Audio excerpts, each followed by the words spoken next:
कहानी की शुरुआत होती है एक ऐसे लड़के से जिसके साथ किस्मत ने काफी बुरा खेल खेला होता है, क्योंकि वो दो स्टूडेंट्स को बचाने के चक्कर में सीधा एक कार से टकरा जाता है। हॉस्पिटल में डॉक्टर उसे बचाने की पूरी कोशिश करते हैं, पर वो बच नहीं पाता और वो मर जाता है। मरते वक्त उसे बस एक ही दुख होता है कि पूरी जिंदगी उसने एक इंट्रोवर्ट बन करके घर में गुजार दी और कभी किसी लड़की से बात तक नहीं करी। लेकिन तभी अचानक उसे एक मिस्टीरियस आवाज सुनाई देती है और वो जब अपनी आंखें खोलता है तो वो एक अलग ही दुनिया में होता है। उसके सामने एक यंग कपल होता है, पॉल और जेनिथ, और साथ में उनकी मेड लीला। और तब हमें पता चलता है कि वो बंदा एक छोटा सा बच्चा बन गया है जिसका नाम रूडीज ग्रे रैट है। और सबसे शॉकिंग बात ये होती है कि रूडीज को उसकी पुरानी लाइफ की सारी मेमोरीज याद होती है। मतलब उसका दिमाग 34 साल का ठरकी का है और बॉडी एक नन्हे से बच्चे की।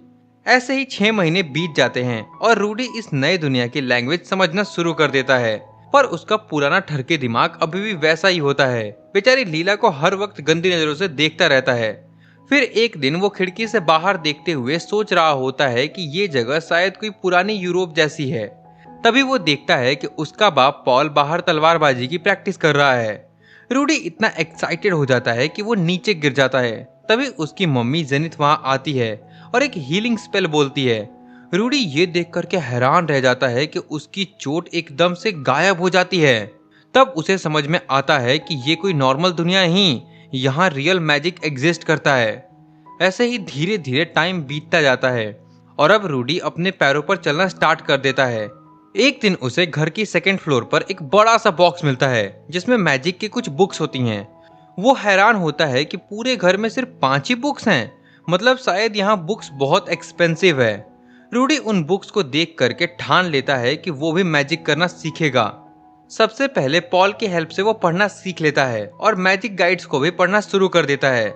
बुक्स में उसे पता चलता है कि मैजिक के 2 तरीके हैं, एक तो मंत्र बोलकर और दूसरा मैजिक सर्कल यूज करके। बुक में ये भी लिखा था कि हर इंसान का माना लेवल बचपन से ही फिक्स होता है, पर रूडी हार नहीं मानता। वो एक स्पेल ट्राई करता है और अचानक से उसकी बॉडी में एक अजीब सी सेंसेशन होता है और वो फाइनली एक छोटा सा वाटर बॉल बना लेता है। इसके बाद रूडी और वाटर बॉल्स बनाने का ट्राई करता है और फिर उसे मजा आने लगता है। वो प्रैक्टिस जारी रखता है और हैरान करने वाली बात ये थी कि वो बिना मंत्र बोले ही मैजिक यूज करने लगता है, जिसे साइलेंट कास्टिंग कहते हैं। पर क्योंकि उसका माना अभी भी कम था तो वो थोड़ी देर बाद ही बेहोश हो जाता है। काफी टाइम तक वो दिन रात प्रैक्टिस करते रहता है, क्योंकि उसे लगता था कि वो जितना मेहनत करेगा उसका माना उतना ही बढ़ेगा। एक दिन वो देखता है कि पॉल बाहर लड़कियों के सामने शो ऑफ कर रहा है। तभी रूडी दूर से एक वाटर बॉल फेंकता है जो सीधा पॉल के मुंह पर लगता है। अब रूडी का लेवल अप भी हो चुका था और फिर वो एक दिन डिसाइड करता है कि इंटरमीडिएट मैजिक ट्राई करने का। और फिर वो इतना पावरफुल स्पेल मारता है कि घर की दीवार ही उड़ जाती है। पॉल और जेनिथ डर जाते हैं कि कहीं मॉन्स्टर्स ने तो अटैक नहीं कर दिया, पर जेनिथ को वहां मैजिक बुक्स मिल जाती हैं। जेनिथ एकदम खुश हो जाती है कि उसका बेटा तो जीनियस है। वो पॉल को मना लेती है कि रूडी के लिए एक मैजिक ट्यूटर हायर करना चाहिए, पर पॉल चाहता है कि उसका बेटा स्वॉर्ड्समैन बने, जिससे उन दोनों के बीच में आर्गुमेंट होने लगती हैं। तो लीला फिर बीच का रास्ता निकालती है और कहती है कि सुबह मैजिक और शाम को स्वॉर्ड्समैनशिप सिखा दो। फिर कुछ दिन बाद ट्यूटर की एंट्री होती है। सबको लगा था कि कोई दाढ़ी वाला बुढ़ा आएगा, पर आती है एक छोटी सी क्यूट लड़की जिसका नाम रॉक्सी मिग्योर्डिया होता है। रूडी उसे देख करके एकदम फ्लैट हो जाता है और सोचने लगता है कि क्या मैं इससे शादी कर सकता हूँ। वहीं रॉक्सी को लगता है कि रूडी के पेरेंट्स बस अपने बच्चे की झूठी तारीफ कर रहे हैं। वो रूडी को बाहर ले जाती है और मैजिक के टाइप समझाती है, अटैक, हीलिंग और समनिंग। रॉक्सी एक स्पेल कास्ट करके भी दिखाती है जो कि एक बड़े से पेड़ को जाकर तबाह कर देता है। पर जब रूडी बताता है कि वो मम्मी का फेवरेट पेड़ था तो रॉक्सी उसे तुरंत जाकर के हील कर देती है, जिससे वो बिल्कुल पहले जैसा हो जाता है। अब रूडी की बारी थी। रूडी नहीं चाहता था कि रॉक्सी को उसके साइलेंट कास्टिंग के बारे में पता चले, इसीलिए वो मंत्र बोलने की एक्टिंग करता है। पर तभी अचानक हवा चलती है और रॉक्सी की स्कर्ट उड़ने लगती है, जिससे रूडी का दिमाग भटक जाता है और वह बिना मंत्र पूरे किए ही स्पेल रिलीज कर देता है। रॉक्सी ये देख करके एकदम शॉक रह जाती है। उसे समझ आ जाता है कि रूडी साइलेंट कास्टिंग भी कर सकता है। रॉक्सी कहती है कि लगता है मुझे एक अच्छा स्टूडेंट मिल ही गया। वहीं रॉक्सी की बातों से हमें पता चलता है कि यहाँ बिना मंत्र पढ़े स्पेल कास्ट करना कितना रेयर है, क्योंकि जेनिथ जब रूडी को हील करती है या रॉक्सी जब अपनी मैजिक दिखाती है तो दोनों को मंत्र को पढ़ना पड़ता है। पर वहीं रूडी तो ठहरा प्रो बंदा, उसे मंत्र की जरूरत ही नहीं पड़ती। लेकिन तभी रॉक्सी थोड़ा सा सैड हो जाती है। वो जो पेड़ रूडी ने गिराया था तो उसके चलते कहीं उसे नौकरी से निकाल ना दें। बेचारी डर रही थी, पर रूडी उसे हिम्मत देता है और कहता है कि डोंट वरी रॉक्सी, सब ठीक है। तब जेनिथ वहां आती है और दोनों को अंदर बुलाती है ताकि वो रॉक्सी को थोड़ा और जान सके। रात को घर में एक मस्त वेलकम पार्टी होती है। रूडी वहां बैठकर सब देख रहा होता है और उसे यकीन ही नहीं होता है कि उसकी लाइफ इतनी बदल गई है। तभी हम एक फ्लैशबैक देखते हैं जहां वो एक घटिया और मोटा सा इंसान था जो दिन भर बस वीडियो गेम खेलता था, और वहीं कहां अब वो पूरी मेहनत कर रहा है। हमें उस फ्लैशबैक में रूडी की एक पेनफुल बात भी पता चलती है। रूडी को स्कूल में बहुत बुरी तरह से बुली किया जाता था। एक दिन तो कुछ लोग उसके घर में घुस करके उसे पीटते हैं और घसीट के बाहर निकाल देते हैं। वो बारिश में भटक रहा होता है। तभी वो देखता है कि एक ट्रक कुछ स्टूडेंट्स को कुचलने वाला है। वो उन्हें बचाने जाता है और खुद हिट हो जाता है।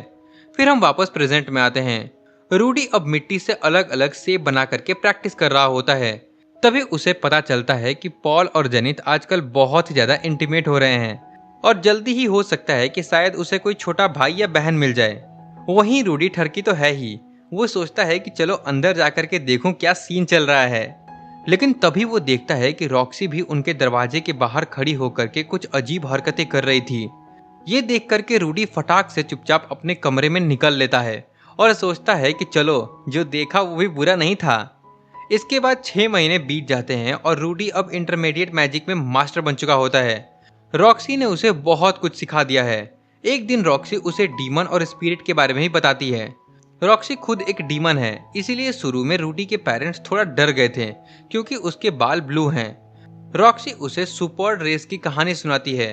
वो बताती है कि एक पुरानी जंग में उन्होंने बहुत तबाही मचाई थी, इसीलिए आज भी लोग उनसे नफरत करते हैं। बच्चों को डराया जाता है कि सो जाओ वरना सुपर्ड आकर के खा जाएंगे। रॉक्सी कहती है कि उनके माथे पर एक रेड स्टोन होता है और उनके बाल ग्रीन होते हैं और कभी दिखें तो सीधे वहां से भाग जाना। वहीं रूडी रॉक्सी की तारीफ करता है कि उसे उसके बाल बहुत पसंद हैं। तो रॉक्सी कहती है कि बेटा 10 साल बाद यही बात फिर से बोलना। मतलब रॉक्सी को पता है कि रूडी बड़ा होकर के फेमस इंसान बनेगा। धीरे धीरे टाइम निकलता है और रूडी अब 4 साल का हो गया है। वो बाहर कुछ बच्चों को खेलते हुए देखता है तो उसे अपने पुराने स्कूल के ट्रॉमा याद आने लगते हैं। बुली होने का दुख वो अभी भी भूल नहीं पा रहा था। वहीं रॉक्सी वहां आती है और उसे रेड ड्रैगन माउंटेन दिखाती है।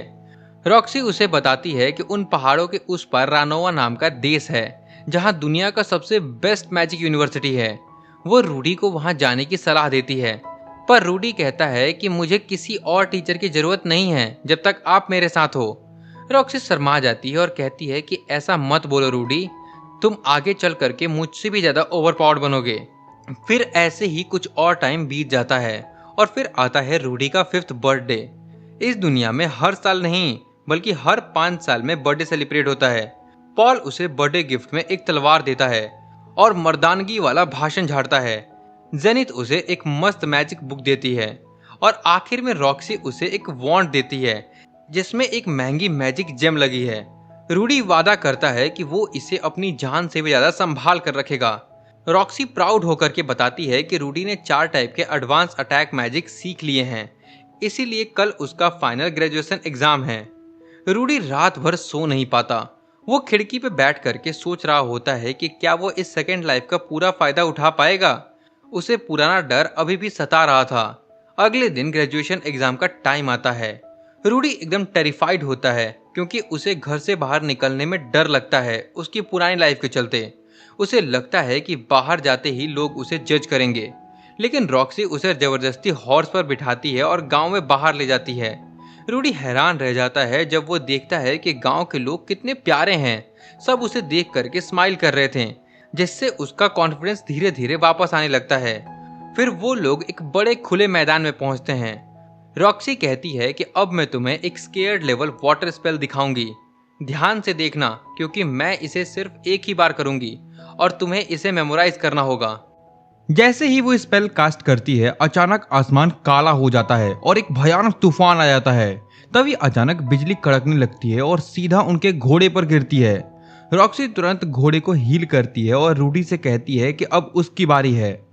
रूडी फोकस करता है और वही सेक्रेट लेवल स्पेल कास्ट करता है और भाई साहब वो रॉक्सी से भी बेहतर कर देता है। उसकी स्पेल से जो आंधी तूफान आता है वो इनसेन होता है। रॉक्सी ये देखकर हैरान रह जाती है और फिर फाइनली उसे पास कर देती है और कॉन्ग्रेचुलेट करती है। वो कहती है कि रूडी अब एक सेक्रेट लेवल मैजिशियन बन चुका है और अब उसके पास रूडी को सिखाने के लिए कुछ नहीं बचा। रूडी बहुत खुश होता है क्योंकि उसने अपने टीचर का सारा ज्ञान लपेट लिया है। अगली सुबह रॉक्सी के जाने का वक्त आ जाता है। जेनिथ और पॉल उसे रुकने के लिए कहते हैं, पर रॉक्सी कहती है कि उसे दुनिया घूमना है और नई चीजें सीखनी है। जाते जाते रॉक्सी रूडी को अपने गांव का एक नेकलेस दे देती है। रूडी कहता है कि वो इसे अपनी सबसे बड़ी निशानी समझकर रखेगा। कुछ दिन बीत जाते हैं और रूडी अपने पेरेंट्स से कहता है कि वो बाहर खेलने जाना चाहता है। पॉल और जेनिथ खुश हो जाते हैं क्योंकि उन्हें लगता था कि उनका बेटा शायद बीमार है जो कभी घर से बाहर नहीं निकलता।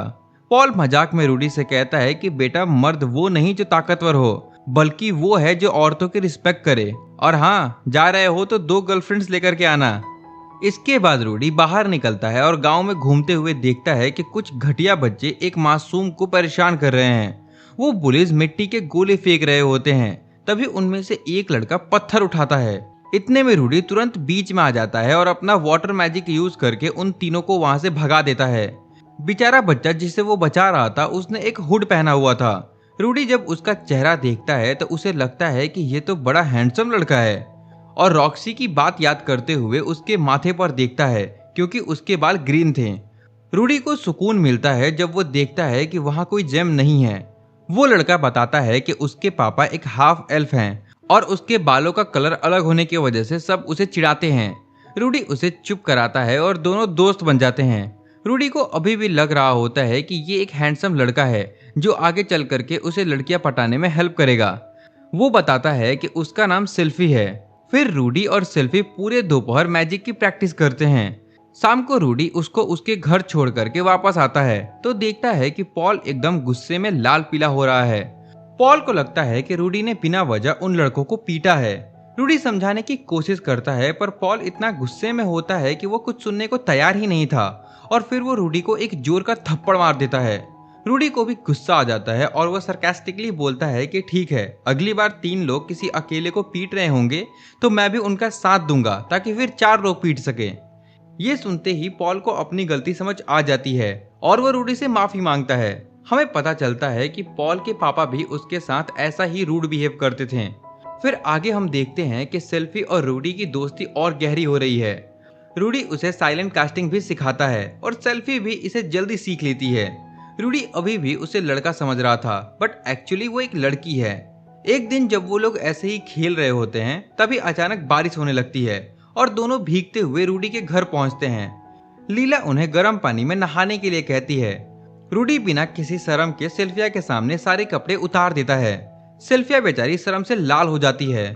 रूडी उससे कहता है कि अब इस शर्म क्यों कर रहा है, हम दोनों दोस्त हैं ना, साथ में चल नहाते हैं।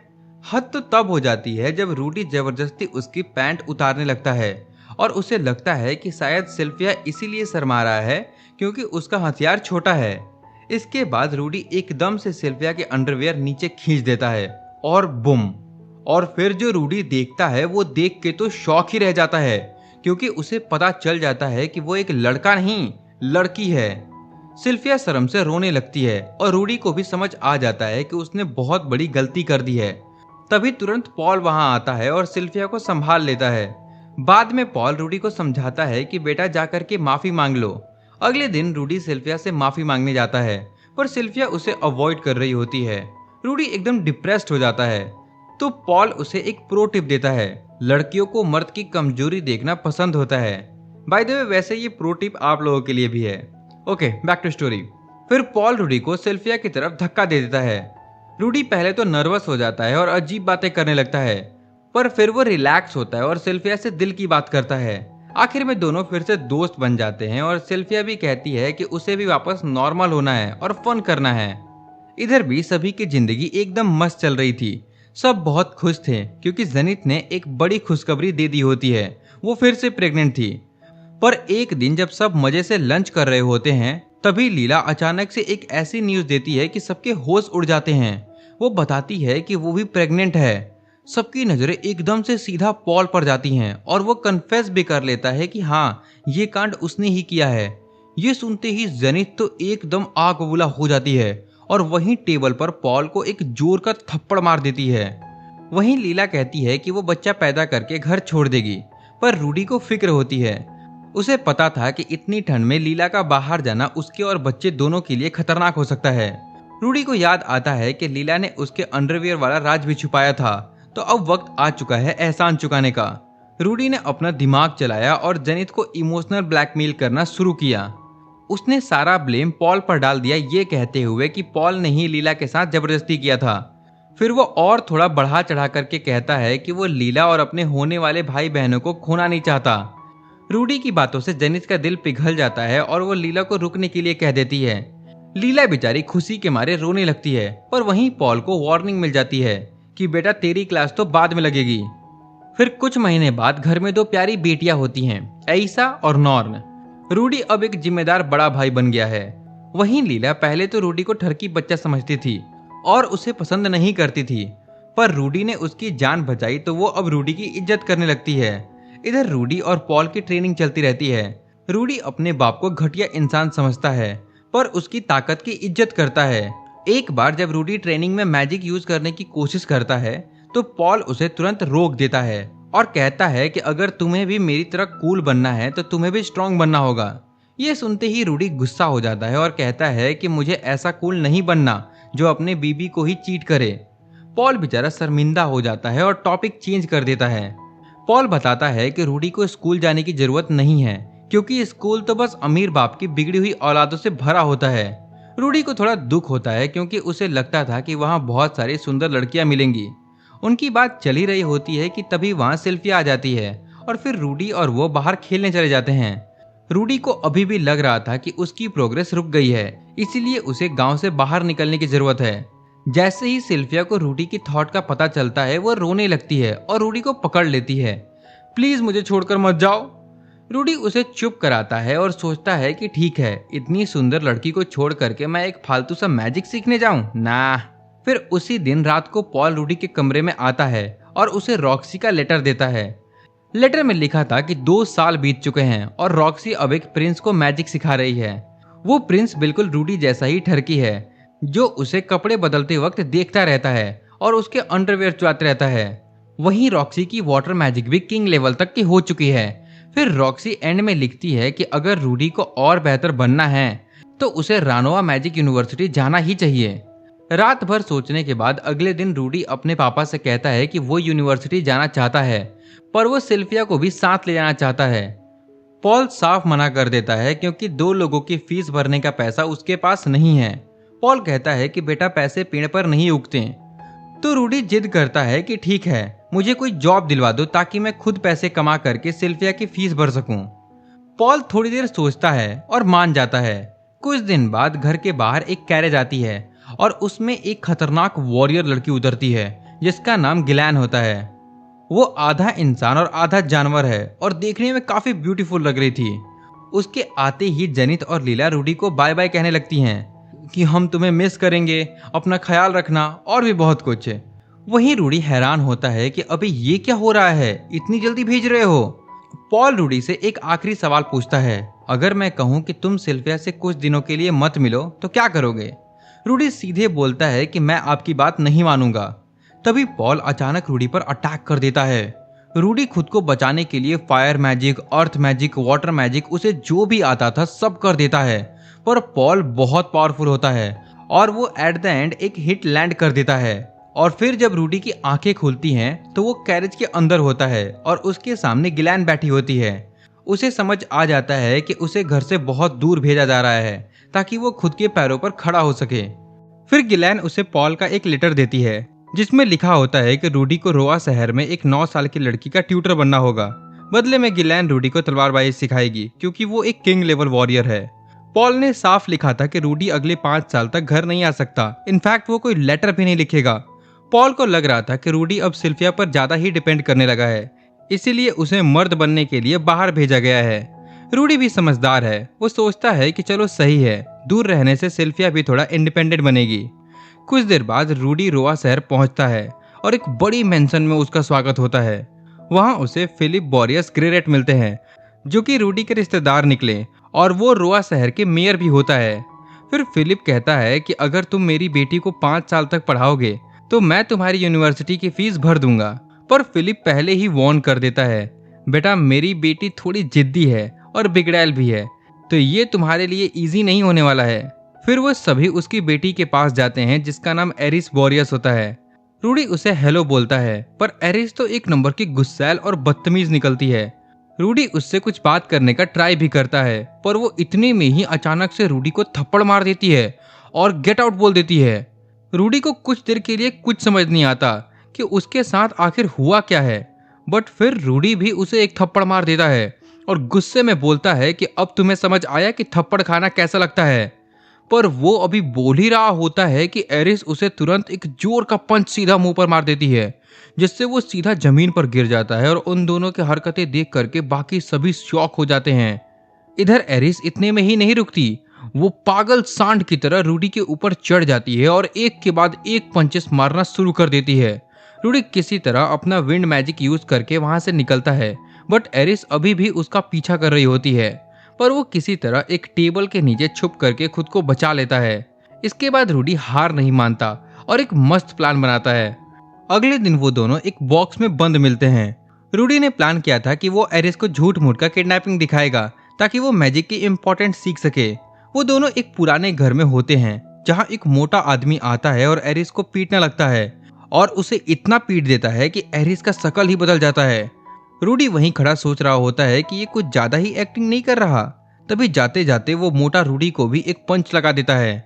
उसके जाने के बाद रूडी एरिस को थोड़ा हील करता है, पर पूरा नहीं, ताकि वो फिर से चिल्लाना न शुरू कर दे। रूडी उससे कहता है, देखा अगर पड़ा होता तो खुद को बचा लेती। लेकिन तभी रूडी को बाहर से लोगों की बात सुनाई देती है और उसे रियलाइज होता है कि भाई साहब ये तो असली किडनैपिंग हो गई है। रूडी तुरंत अर्थ मैजिक से दीवार तोड़ता है और एरिस से कहता है कि यहाँ से निकलना होगा वरना ये लोग हमें मार देंगे। एरिस डर जाती है और रूडी की बात मान लेती है। रूडी एंट्रेंस ब्लॉक कर देता है और दोनों वहां से भाग निकलते हैं। दोनों एक गली में छुपते हैं, पर एरिस फिर से रोना धोना और चिल्लाना शुरू कर देती है। रूडी उससे कहता है कि चुपचाप रहो वरना तुम्हें यहीं छोड़ दूंगा। एरिस बेचारे डर के मारे रूडी के पीछे पीछे चलने लगती है। रास्ते में रूडी उससे समझाता है कि पढ़ना लिखना क्यों जरूरी है। तभी अचानक कुछ गुंडे एरिस को फिर से किडनैप कर लेते हैं। रूडी उनका पीछा करता है और अर्थ मैजिक से उन्हें रोक देता है। गुंडे देखते हैं कि रूडी का मैजिक बहुत पावरफुल है, तो वो उसे रिश्वत देने का ट्राई करते हैं। वो कहते हैं कि हमारे साथ मिल जा, तुझे बहुत सारा सोना देंगे। रूडी थोड़ी देर के लिए सोचता है कि अगर इतने पैसे मिल गए तो मैं और सिल्विया दोनों यूनिवर्सिटी जा सकते हैं। पर रूडी का दिमाग 34 साल का है, उसे पता है कि पैसा ही सब कुछ नहीं होता। वो उन्हें एक मस्त फायर और आइस का कॉम्बो दिखाता है जो आसमान में फायरवर्क की तरफ फटते हैं। ये एक्चुअली गिलेन के लिए एक सिग्नल था। इतने में इधर रूडी अर्थ स्पीयर लॉन्च करता है जिससे उनको कुछ दिखाई नहीं देता और इसका फायदा उठा करके रूडी एरिस को उनके चंगुल से छुड़ा लेता है। लेकिन तभी एक गुंडा अपनी तलवार रूडी की तरफ फेंकता है। रूडी को पॉल की टेक्निक याद आती है, पर तलवार बहुत फास्ट थी और वो दोनों को हिट करने ही वाली थी कि तभी अचानक से गिलेन वहां आ जाती है और एक ही सेकंड में उस तलवार के टुकड़े कर देती है और अगले ही सेकंड में वो उन दोनों गुंडों का लिटरली सर उड़ा देती है। रूडी ये देख के सदमे में ही चला गया था, क्योंकि एक गुंडा तो रूडी के कदमों में बिना सर के गिरता है। तभी गिलेन कहती है कि उसने रूडी का सिग्नल देख लिया था। फिर वो लोग मेंशन वापस आते हैं जहां फिलिप उनका वेट कर रहा था। गिलेन एक और आदमी को ही पकड़कर लाती है जो फिलिप का ही बंदा था और उसने उन्हें धोखा दे दिया था।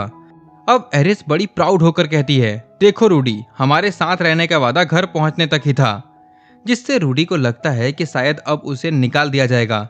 रूडी वापस अपने घर जाने लगता है, पर तभी एरिस उसे रुकने के लिए कहती है और उसे अपना ट्यूटर भी एक्सेप्ट कर लेती है। अगले दिन रूडी फिलिप से बात करता है कि आखिर उन्हें किडनैप क्यों किया गया। फिलिप बताता है कि ये सब उनकी ग्रेरेट फैमिली की दुश्मनी की वजह से है, क्योंकि हमारा पॉलिटिकल वैल्यू इस एरिया में काफी ज्यादा है। रूडी सोचता है कि भाई इस अमीर खानदान से जितना दूर रहो उतना अच्छा है। तभी एंट्री होती है हिल्डा की, जो एरिस की मम्मी है। फिलिप रूडी का इंट्रोडक्शन करवाता है। रूडी भी उसे ग्रीट करता है, बट वो बिना कुछ बोले ही मुंह घुमा करके चली जाती है।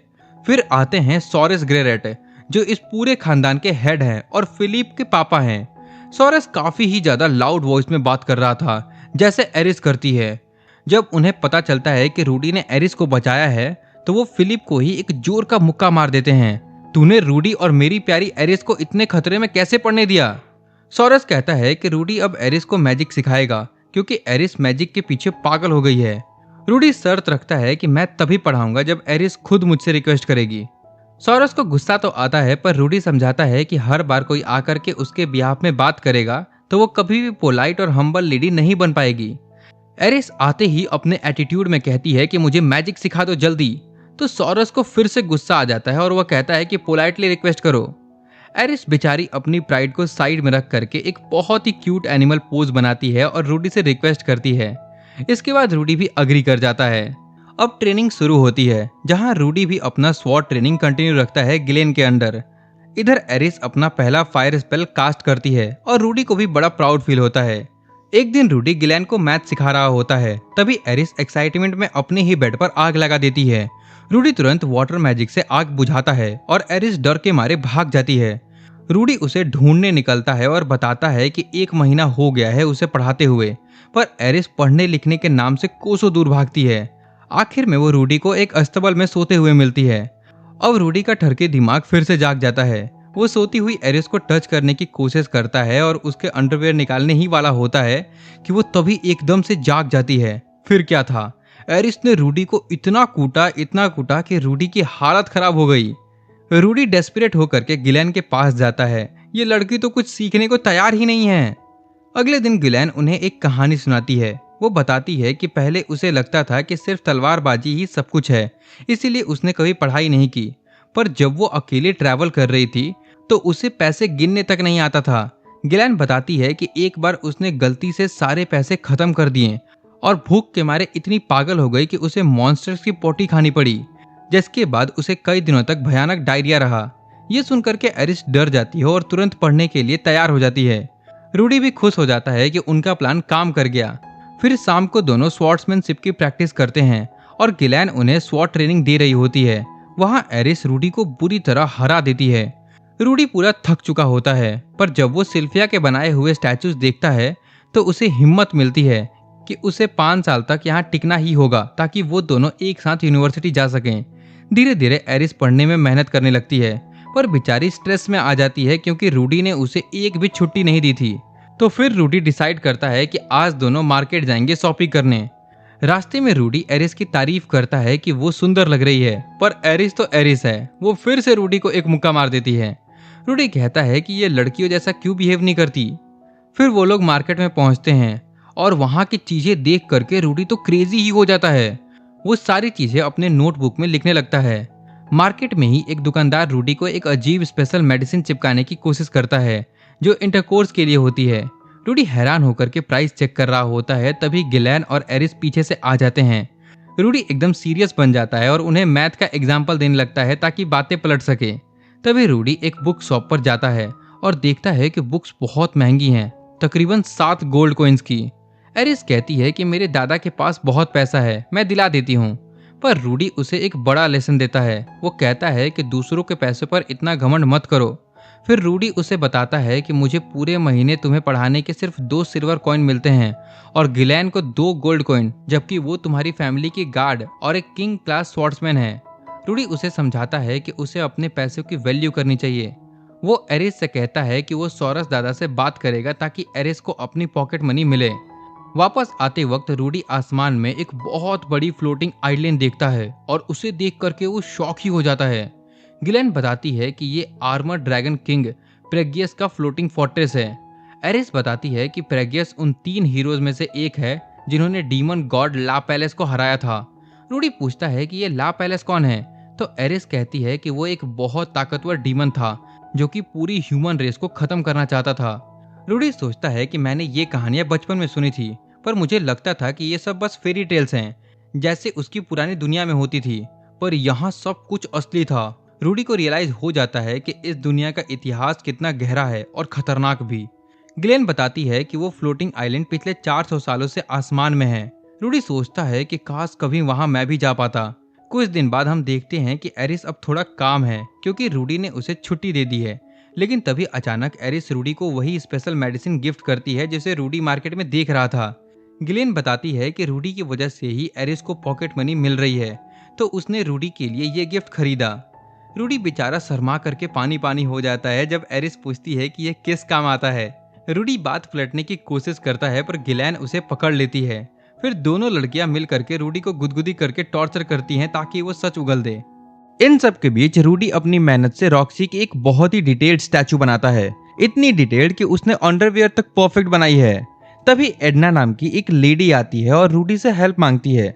वो रूडी से कहती है कि मुझे लेडी एरिस को डांस सिखाना है क्योंकि उनका 10th बर्थडे आने वाला है और लॉर्ड फिलिप एक बहुत ही बड़ी पार्टी रखने वाले हैं, तो उसमें लेडी एरिस को डांस करना होगा, तो मुझे आपका स्टडी टाइम में से कुछ टाइम चाहिए। रूडी मान जाता है क्योंकि वो एरिस की हेल्प करना चाहता था। एडना के जाने के बाद रूडी बहुत खुश हो जाता है कि चलो मुझे भी कुछ फ्री टाइम मिलेगा।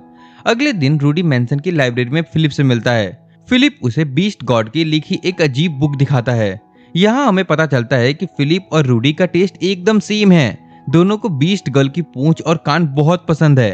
फिलिप रूडी को लाइब्रेरी की सारी बुक्स पढ़ने की परमिशन दे देता है और रूडी बीस्ट लैंग्वेज सीखने का फैसला करता है ताकि वो बीस्ट गर्ल में अपनी पॉपुलैरिटी बढ़ा सके। लेकिन जब वो सीखने का ट्राई करता है तो उसकी हालत खराब हो जाती है क्योंकि उसे कुछ समझ ही नहीं आ रहा था। वो फ्रस्ट्रेट हो रहा था। तभी वो देखता है कि एरिस डांस प्रैक्टिस से भाग रही है। एडना परेशान है कि अगर एरिस ने डांस नहीं किया तो वो पूरे खानदान की नाक कटा देगी। तो एडना रूडी से हेल्प मांगती है कि प्लीज लेडी एरिस को समझाओ वरना बहुत बड़ी प्रॉब्लम हो जाएगी। रूडी एरिस को समझाता है कि उसने भी पास्ट लाइफ में बहुत मौके गंवाए हैं क्योंकि उसने कभी ट्राई नहीं किया। एरिस कहती है कि तुम तो हर चीज में परफेक्ट हो, पर रूडी उसे बताता है कि ऐसी बात नहीं है, मैं भी बहुत चीजों में स्ट्रगल करता हूँ। जैसे अभी मैं कुछ नई लैंग्वेजेस सीख रहा हूँ बट मैं बिल्कुल भी सीख नहीं पा रहा हूँ, पर मैं हार नहीं मानूंगा। रूडी की बातों से एरिस इंस्पायर हो जाती है और प्रैक्टिस शुरू करती है। लेकिन वो दोनों डांस कम झगड़ा ज्यादा कर रहे होते हैं और एक टाइम पर तो एरिस रूडी को घुमाकर फेंक ही देती है और वो सीधा दीवार से जाकर टकराता है। रूडी सोचता है कि अब तो कोई चमत्कार ही इसे बचा सकता है। फिर रूडी अपनी पढ़ाई और एरिस अपनी डांस कंटिन्यू रखते हैं। इधर रूडी और पैसे कमाने के लिए रॉक्सी की स्टैचू एक दुकानदार को भी बेच देता है। एक रात जब रूडी पढ़ रहा होता है तभी उसके लिए एक पैकेज आता है जो कि रॉक्सी ने भेजा था। उसमें रॉक्सी ने रूडी के लिए डीमन लैंग्वेज सीखने की एक हैंडमेड बुक भेजी थी। वो बताती है कि वो ठर्की प्रिंस जिसे वो अभी पढ़ा रही है उसने कहीं से एक स्टैचू खरीदी है जो एकदम मेरी जैसी दिखती है। रॉक्सी एकदम खुश हो जाता है, वाह मेरी बनाई स्टैचू इतनी दूर तक पहुंच गई। फिर ऐसे ही रूडी और एरिस की डांस प्रैक्टिस चलती रहती है और आ जाता है बर्थडे का दिन जहां फिलिप ने बहुत बड़ी पार्टी रखी थी। पार्टी में बहुत सारा खाना का आइटम होता है और बहुत लोग आए होते हैं। एरिस बहुत सुंदर भी लग रही होती है। सभी लोग उसे बर्थडे विश कर रहे होते हैं। तभी सोरस अनाउंस करता है कि आज मेरी ग्रैंड डॉटर आप सभी के सामने डांस करेगी। एरिस बिल्कुल सेंटर में आ जाती है और फिर उसका डांस पार्टनर बनने के लिए एक दूसरा विलेज का प्रिंस आगे आता है और फिर दोनों डांस करते हैं। जहां एरिस अच्छा कर रही थी पर काफी ज्यादा ही नर्वस हो रही थी। डांस के बीच वो इतनी फास्ट मूव करने लगती है कि उनका बैलेंस बिगड़ जाता है और वो दोनों आपस में ही टकरा करके सबके सामने गिर जाते हैं। लोग उसकी बुराई करने लगते हैं और उसे ये कहने लगते हैं कि इसे तो एक सिंपल डांस भी नहीं करने आता, ये शुरू से ही ऐसी मंदबुद्धि है। एरिस बेचारी रोने वाली ही होती है पर तभी हमारा हीरो रूडी उसका हाथ पकड़ लेता है और फिर वो दोनों डांस करते हैं, पर एरिस फिर से गिर जाती है। रूडी ने फिर एक ट्रिक लगाई। उसने एरिस को स्वॉट ट्रेनिंग की तरह मूव करने को कहा और एरिस ने फिर वैसा ही करना स्टार्ट किया और भाई साहब क्या डांस था, सब देखते ही रह गए। एडना भी हैरान थी कि रूडी ने ये कैसे किया। रूडी ने साबित कर दिया कि वो सिर्फ मैजिक में ही नहीं बल्कि दिल जीतने में भी एक्सपर्ट है। और इतना ही नहीं, वहां की और लड़कियां भी आकर के रूडी को घेर लेती हैं और फ्लर्ट करने लगती हैं। रूडी तो खुश हो जाता है पर एरिस उसे एक थप्पड़ मार करके वहां से लेके चली जाती है। फिर रात को रूडी रॉक्सी की तरह एक अच्छा टीचर बनते हुए एरिस और गिलैन को एक मैजिक वॉन्ड गिफ्ट करता है। गिलैन भी बदले में एरिस को अपनी खानदान की एक रिंग देती है। अगली सुबह रूडी की आंखें खुलती हैं तो वो देखता है कि वो एरिस के साथ ही सो गया था। रूडी पहले तो कुछ करने की सोचता है, बट फिर वो बाहर निकल जाता है और टावर की तरफ आ जाता है, जहां वो सोरस को एक बीस्ट गर्ल के साथ मस्ती करते हुए देख लेता है। जहां वो पहले तो भागने का ट्राई करता है, बट सोरस उसे बुलाता है और उसे आसमान में एक अजीब सी चीज दिखाता है और कहता है कि हमें ये खतरनाक नहीं लगती, पर हमें पता है कि कुछ ऐसा जरूर होने वाला है जो बहुत बड़ा होगा। इसके बाद एक टाइम स्किप आता है और फिर हम सीधे 2 साल बाद का सीन देखते हैं। अब रूडी का भी अपना 10th बर्थडे आने वाला था। एरिस और गिलेन उसके लिए एक सरप्राइज पार्टी प्लान कर रहे थे। रूडी को पता चल जाता है, पर वो अनजान बनने की एक्टिंग करता है। रूडी बताता है कि उसका बाप पॉल नोटस ग्रेरेट खानदान से है, जो कि ग्रेरेट लाइनेज की 4 बड़ी फैमिलीज में से एक है। नोटोस और बोरिस फैमिली के बीच थोड़ी अनबन रहती है, इसीलिए रूडी का बर्थडे सिंपल रखा जाएगा ताकि कोई पॉलिटिकल लफड़ा ना हो। रूडी को एहसास होता है कि अब वो इस नई दुनिया की पॉलिटिक्स में फंस रहा है। एक दिन रूडी मैंशन में घूम रहा होता है और उसे लगता है कि मेड्स थोड़ा अजीब बिहेव कर रही हैं।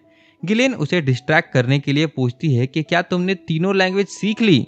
रूडी हाँ कहता है तो गिलेन हैरान रह जाती है उसके टैलेंट से। रूडी को भूख लगी होती है तो वो किचन की तरफ जाने लगता है, पर गिलेन उसे रोक लेती है क्योंकि अंदर सरप्राइज पार्टी की तैयारी चल रही थी। रूडी को समझ आ जाता है कि अच्छा आज तो मेरा बर्थडे है, तो खाली टाइम में वो गिलेन को अपने बनाए हुए स्टैचूज दिखाता है। गिलेन को स्टैचू पसंद आती है, पर वो कहती है कि इसमें मेरी पूंछ नहीं है। रूडी मौके पे चौका मारते हुए कहता है कि मुझे पता ही नहीं आपकी टेल बेस कैसी दिखती है। गिलेन बिना सोचे समझे वहीं अपनी पैंट नीचे कर देती है और रूडी उसके मस्कुलर बैक साइड को देख करके हैरान रह जाता है। तभी एक मेड अंदर आती है और उन्हें इस ऑकवर्ड पोजीशन में देख करके शर्मिंदा हो जाती है। फिर रात को रूडी हॉल में एंटर करता है और सब उसे बर्थडे विश करते हैं। रूडी क्रोकोडाइल टीयर्स निकालता है और एक्टिंग करता है कि मुझे लगा आप सब मुझसे नफरत करते हो, पर मैंने ये बिल्कुल एक्सपेक्ट नहीं किया था, थैंक यू सो मच। उसकी बातों से सोरस इतना इमोशनल हो जाता है कि वो रोने लगता है और कहता है कि मैं नोटोस खानदान के हेड को मार करके तुझे हेड बना दूंगा।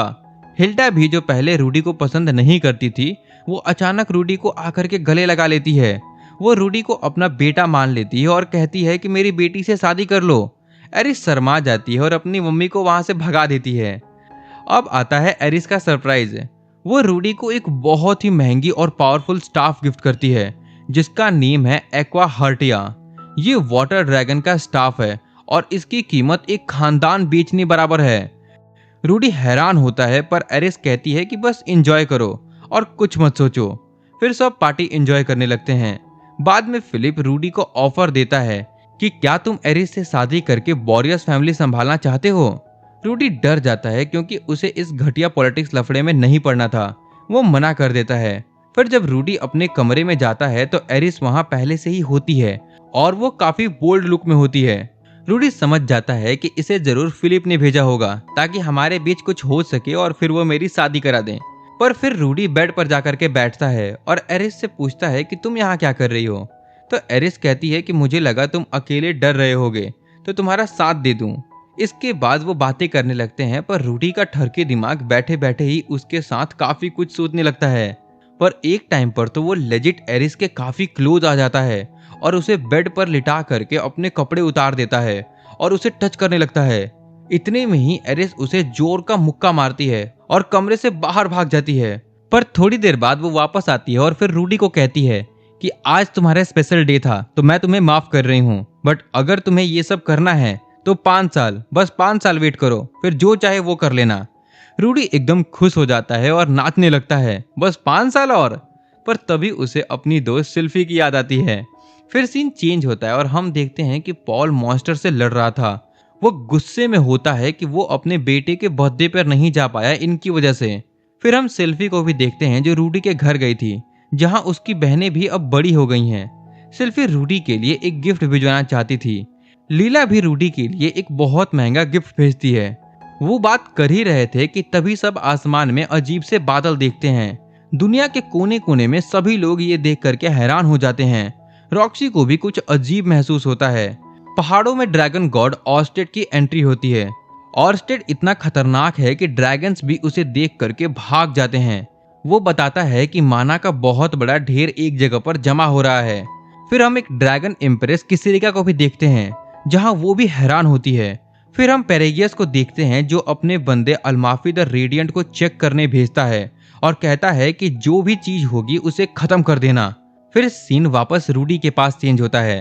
वो अपना नया स्टाफ टेस्ट कर रहा होता है। वो अपना सबसे खतरनाक अटैक क्यूलोनिम्बस ट्राई करता है, पर उल्टा आसमान में पोर्टल खुलने लगते हैं। रूडी कहता है कि ये मैंने नहीं किया।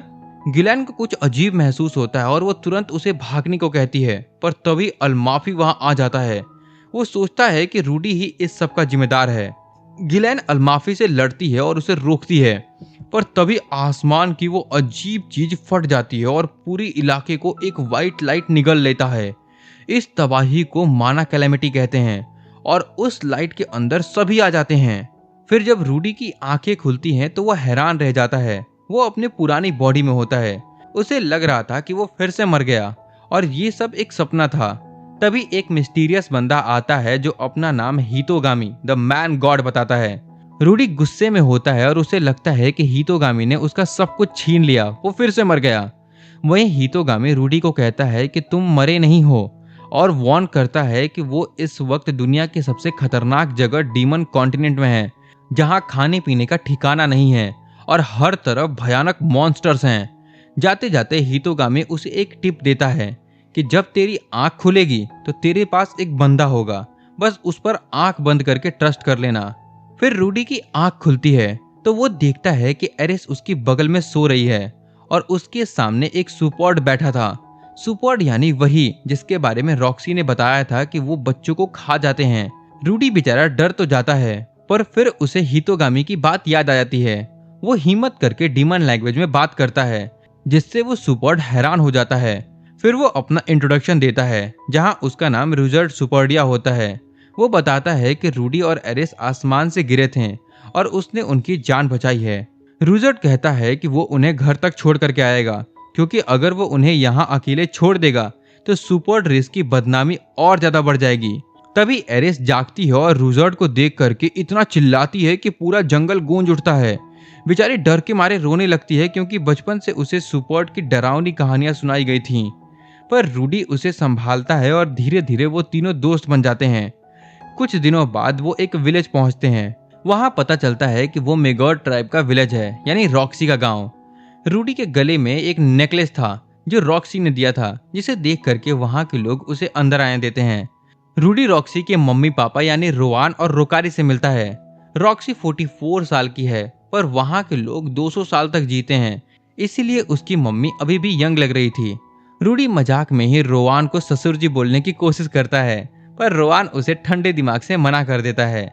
यहाँ रुजर्ड बताता है कि 400 साल पहले डीमन गॉड ला पैलेस ने उन्हें धोखा दिया था और उन्हें कर्स स्पीयर दिए थे, जिससे उनका दिमाग करप्ट हो गया और उन्होंने बहुत सारा किलिंग किया। इनफैक्ट उन्होंने अपनी खुद की फैमिलीज को भी मार दिया। रुजर्ड अब अपनी रेस की इज्जत वापस दिलाना चाहता था। रूडी वादा करता है कि वो इस काम में उसकी पूरी मदद करेगा। रॉक्सी के पेरेंट्स उन्हें एक तलवार और कुछ सामान दे करके विदा करते हैं। रूडी का प्लान एकदम सिंपल था। रुजर्ड बाहर से हेल्प करेगा और रूडी अंदर से लोगों के दिमाग को बदलेगा सपोर्ट के लिए। फिर वो पहाड़ों को पार करके रिकारिस नाम के शहर पहुंचते हैं। रुजर्ड को वहां सब डेड एंड नाम से जानते हैं, जो कि मौत का दूसरा नाम है। लोगों को सपोर्ट से डर ना लगे, इसलिए रूडी एक मास्टर प्लान बनाता है। वो रुजर्ड के ग्रीन बालों को डाई कर देता है और उसे दूसरी ट्राइब का डीमन बनाकर पेश करता है। शहर में घुसते ही रूडी एडवेंचरस गिल्ड ढूंढता है ताकि वो पैसे कमा सके। जब वो गिल्ड पहुंचता है तो उसका रैंक मेजर किया जाता है, जहां उन्हें एफ रैंक मिलता है और इस पे बीस्ट मैन उनका मजाक उड़ाने लगते हैं कि जाओ जा करके किसी की खोई बिल्ली ढूंढो। रूडी को गुस्सा आता है, पर वो शांति से वहां से निकल जाता है। रात को वो एक होटल में रुकते हैं, पर तभी वहां कुछ डीमन एरिस को परेशान करने लगते हैं। एक कर्ट नाम का डीमन एरिस का कंधा पकड़ लेता है। फिर क्या था, एरिस ने कर्ट को इतना धोया कि बेचारा पहचान में नहीं आ रहा था। रूडी तुरंत उसे हील करता है और माफी मांगता है, क्योंकि एरिस को डीमन लैंग्वेज नहीं आती। कर्ट उल्टा रूडी को अपनी टीम में आने का ऑफर देता है, पर रूडी मना कर देता है। रात को रूडी को टेंशन होती है क्योंकि उनके पैसे खत्म हो रहे हैं। वो सो जाता है और फिर से पहुंच जाता है हितोगामी के पास। हितोगामी उसे बधाई देता है और एक अजीब एडवाइस देता है कि वो खोई हुई बिल्ली ढूंढने वाला मिशन ले ले, सारी प्रॉब्लम सॉल्व हो जाएगी। रूडी की आंखें खुलती हैं और वो सोचता है कि एक बिल्ली ढूंढने से क्या अमीर बन जाऊंगा। फिर भी वो लोग अगले दिन निकल पड़ते हैं क्योंकि रिजॉर्ट की तीसरी आंख से किसी को भी ट्रैक करना आसान है। वो एक बेकार स्मेल वाली गुफा में पहुंचते हैं जहां उन्हें पता चलता है कि वहां सिर्फ बिल्ली नहीं बल्कि बहुत सारे एनिमल्स को किडनैप करके रखा गया है। तभी वहां कुछ बीस्ट मैन आते हैं जो एनिमल्स को चुरा करके उनका रिवॉर्ड हड़पने का धंधा करते हैं। रिजॉर्ट को गुस्सा आ जाता है और वो बिना सोचे समझे उनमें से एक का सर अलग कर देता है। रूडी डर जाता है और रिजॉर्ट को समझाता है कि हमें सुपर्ट की रेपुटेशन सुधारनी है और खून खराबा नहीं करना। रूडी उन घटिया लोगों को मारता नहीं बल्कि उन्हें अपनी टीम में शामिल कर लेता है। रिजॉर्ट पहले तो गुस्सा होता है पर रूडी उसे समझाता है कि ये लोग डी रैंक हैं, इनकी हेल्प से हम बड़े मिशन ले सकते हैं और ज़्यादा पैसे कमा सकते हैं। धीरे धीरे उनकी रैंक सी हो जाती है और वो लोग एक्सचेंज करके ज़्यादा पैसा कमाने लगते हैं। इसी बीच हमें रॉक्सी दिखाई देती है जो आसुरा किंगडम गई होती है रूडी को ढूंढने। वहाँ हर तरफ सिर्फ लाशें और तबाही होती हैं पर किस्मत से रूडी का नाम मिसिंग लिस्ट में नहीं होता, जिससे रॉक्सी को थोड़ी तसल्ली मिलती है। इधर रूडी को उनका अगला मिशन मिलता है पेट्रीफाइड फॉरेस्ट में एक मॉन्स्टर को मारने का। रूडी को लगता है कि अगर ये कर लिया तो लाइफ सेट है। वो सभी फिर एक सुनसान जंगल में जाते हैं जो कि काफी क्रीपी होता है। वहां उन्हें कर्ट की टीम फिर से मिलती है जो किसी एक मोटे सुअर बीस्ट से झगड़ा कर रहे होते हैं। रूडी वहां जाके बात करता है तो पता चलता है कि कर्ट की टीम, रूडी की टीम और वो सुअर बीस्ट की टीम तीनों को गिल्ड ने एक ही मिशन दे दिया है। सुअर बीस्ट टाइम वेस्ट ना करके सीधा जंगल की तरफ चला जाता है और कहता है कि तुम सब चूजो जा करके घर में रहो, ये मुझे करने दो। कर्ट भी तुरंत अपनी मिशन पर निकल जाता है। रूडी और एरिस भी जाने लगते हैं पर रिजॉर्ट कहता है कि मुझे उन बच्चों के लिए टेंशन हो रही है, वो मर ना जाएं। पर रूडी कहता है कि तुम उनके साथ ज्यादा मत रहो वरना वो पहचान लेंगे कि तुम एक सुपर्ड हो। तो रिजॉर्ट गुस्सा हो जाता है कि तो क्या यहाँ बैठ करके उन्हें मरते देखूं। इसके बाद वो उनका दूर से पीछा करने लगते हैं लेकिन कुछ दूर चल के कर्ट की टीम को कई सारे मॉन्स्टर्स घेर लेते हैं। रिजॉर्ट उन्हें बचाने के लिए जाने लगता है पर रूडी उसे रोक देता है। रूडी मन में सोचता है कि जब ये लोग मरने वाले होंगे तब हम हीरो बनकर के एंट्री मारेंगे ताकि ये लोग हमारे एहसानमंद रहें। पर उल्टा हो गया। रूडी ने वेट करने में इतना देर कर दी कि कर्ट का एक दोस्त बाचिरो मॉन्स्टर के हाथे 2 टुकड़े में कट जाता है। रिजॉर्ट और एरिस तुरंत कूदते हैं और उन दोनों मॉन्स्टर्स को खत्म कर देते हैं पर तब तक देर हो चुकी थी। इसके बाद रिजॉर्ट रूडी पर भयानक गुस्सा होता है क्योंकि उसकी वजह से एक बच्चे की जान चली गई।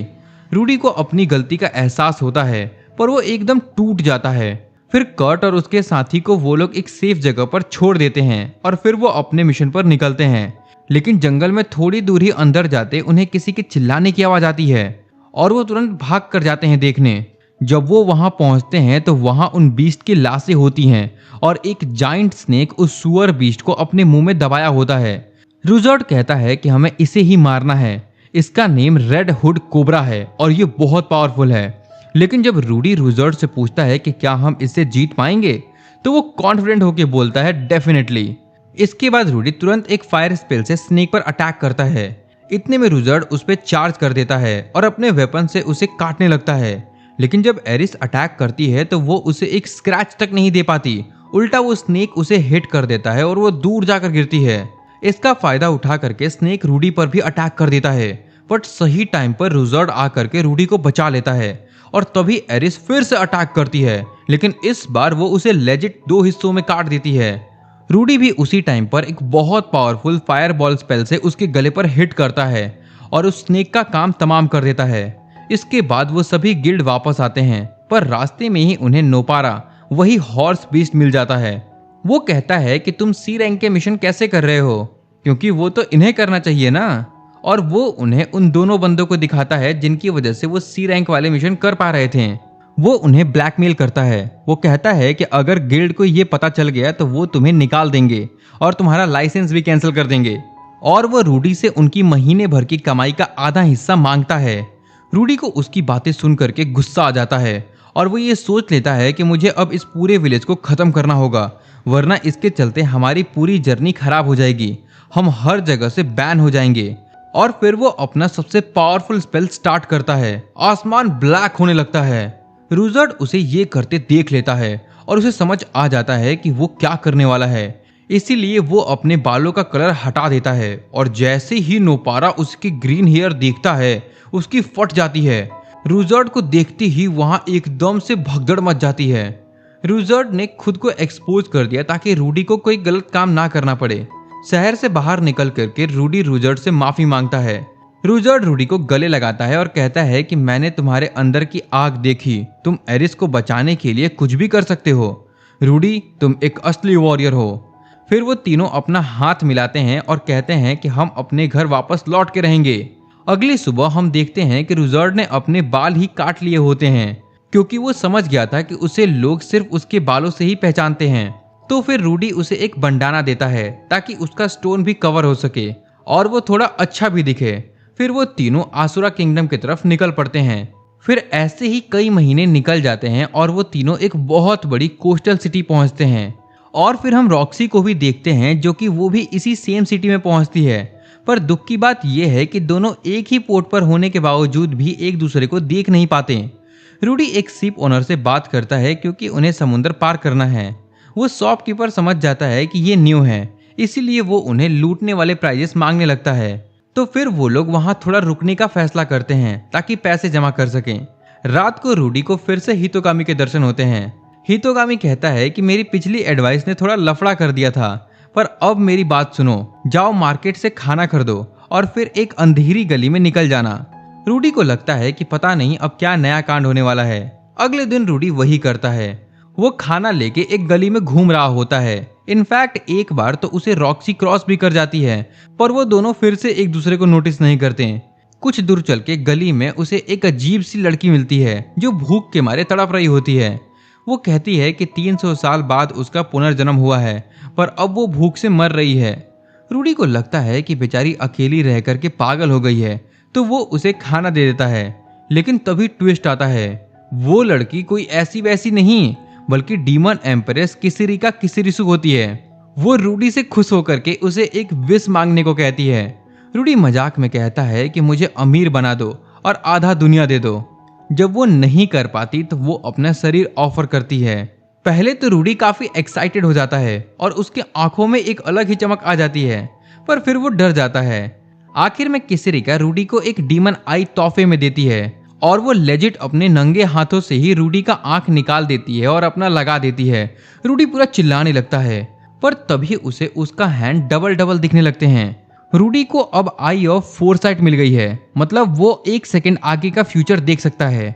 वो लेजिट हर चीज पहले ही मूव होते देख रहा था, जिससे उसका सर भी दर्द करने लगता है और वो एक आंख बंद करके ही घूम रहा था।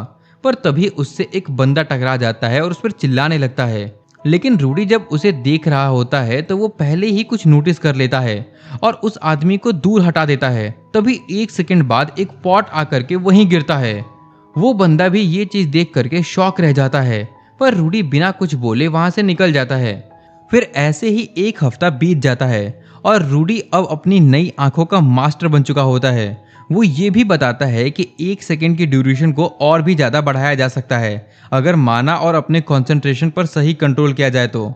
फिर वो एरिस के साथ ट्रेनिंग करता है और भाई साहब एरिस का हर मूव उसे पहले ही दिख जाता है। रूडी इतने मजे से एरिस को हराता है कि एरिस बेचारी एकदम सैड हो जाती है। उसे लगता है कि वो कभी भी रूडी के लेवल तक नहीं पहुंच पाएगी। रुजर्ड रूडी को कांग्रेचुलेट करता है कि उसने सिर्फ एक हफ्ते में ही डीमन आई को कंट्रोल कर लिया।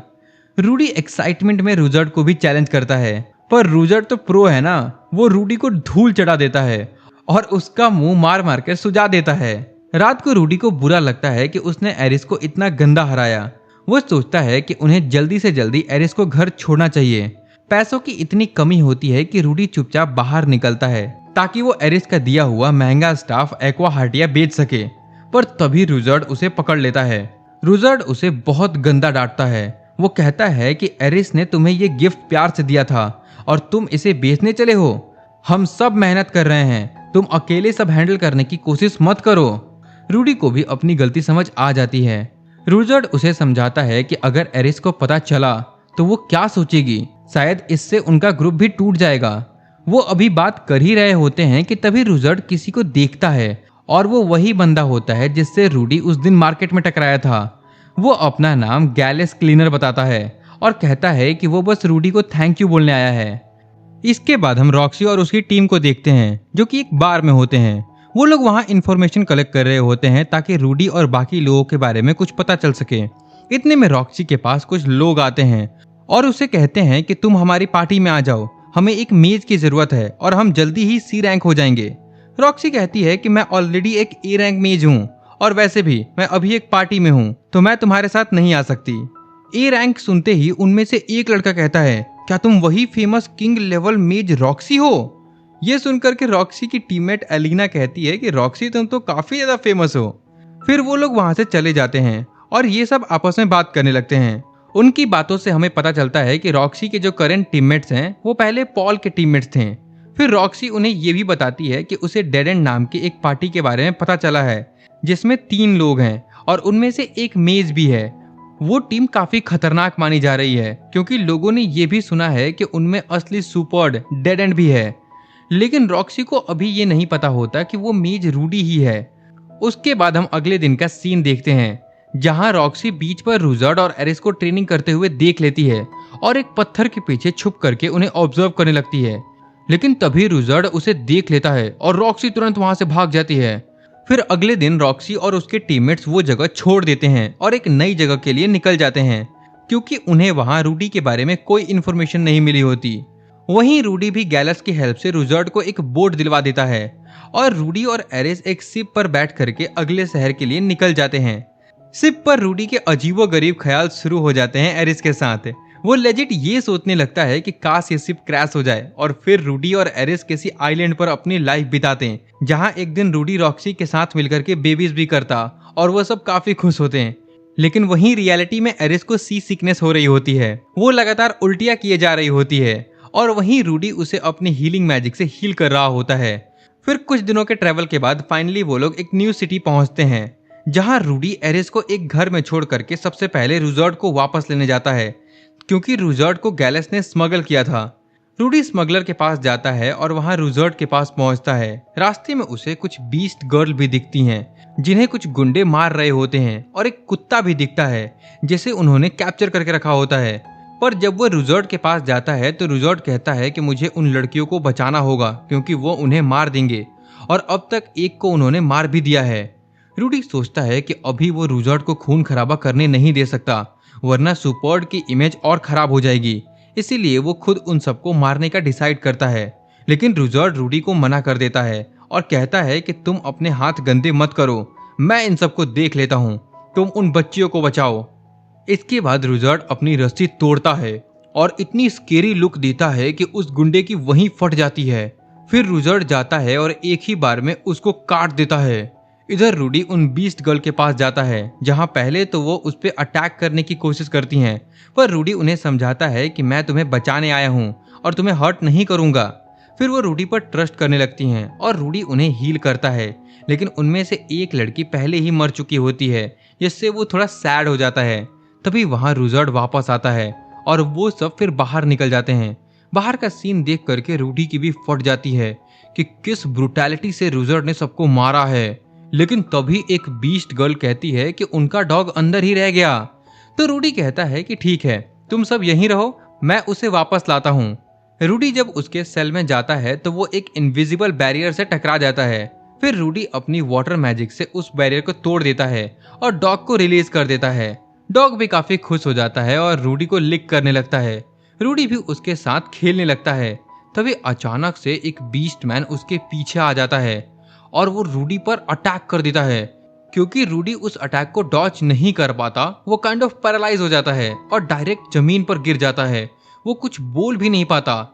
इतने में ही उस बीस्ट मैन का फादर भी वहां आ जाता है और उनकी बातों से हमें पता चलता है कि वो रूडी को एक स्मगलर समझ रहे होते हैं और एक्चुअल में वो यहाँ उन बीस्ट गर्ल को बचाने के लिए आए थे। वहीं रूडी अपनी सफाई में कुछ बोल भी नहीं पाता क्योंकि वो बोल ही नहीं पा रहा होता है। वो बीस्ट मैन फिर डिसाइड करता है कि रूडी को मार देना चाहिए, पर उसका फादर कहता है कि नहीं, इसे अपने साथ घर ले चलो, वहीं इसका हिसाब करेंगे। और फिर वो रूडी को उठा करके वहां से ले जाते हैं और यहीं पर ये पार्ट खत्म होता है। मैं आपको बता दूं कि इसके आगे का स्टोरी काफी क्रेजी होने वाला है जहां रूडी को काफी सारे चैलेंजेस का सामना करना पड़ेगा और भी बहुत कुछ। तो अगर आप नेक्स्ट पार्ट चाहते हो तो इस वीडियो पे 2 के लाइक और 200 कमेंट कंप्लीट करा दो। बाकी ये भी बताना कि आपको वीडियो कैसा लगा। अगर वीडियो अच्छी लगी हो तो लाइक शेयर और सब्सक्राइब जरूर कर देना। और जाते जाते एक लास्ट रिक्वेस्ट है, जितना हो सके उतना वीडियो हाइप कर देना, इससे मुझे काफ़ी हेल्प मिलेगी। बाकी आज के लिए इतना ही, मिलते हैं आपसे नेक्स्ट वीडियो में, तब तक के लिए बाय।